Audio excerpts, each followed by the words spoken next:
Greetings to you, dear client, dear subscribers. This is Ison company.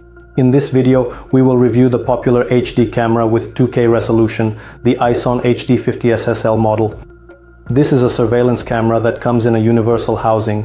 It can be installed both indoors and outdoors. People often ask if the camera can be mounted on the wall or only in this format on the ceiling. It can be mounted both on the wall and on the ceiling. Because the dome in the middle rotates, you can direct it wherever you need.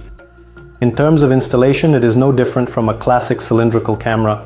The camera can be installed outdoors. It operates down to -60 degrees. It comes with an IP66 protection class. It is dust and water resistant. It can also be used indoors.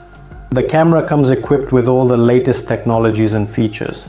It features the latest generation backlight up to 20 meters. It has a Sony sensor, not a copy, not a replica, not a counterfeit from AliExpress. It is the original Sony sensor. It also features WDR DNR technologies. Technologies that improve shooting quality in low light conditions or when sunlight hits the camera lens. If you have any questions about this camera, ask our managers or write them in the comments under this video. Subscribe to our YouTube channel so you don't miss new videos.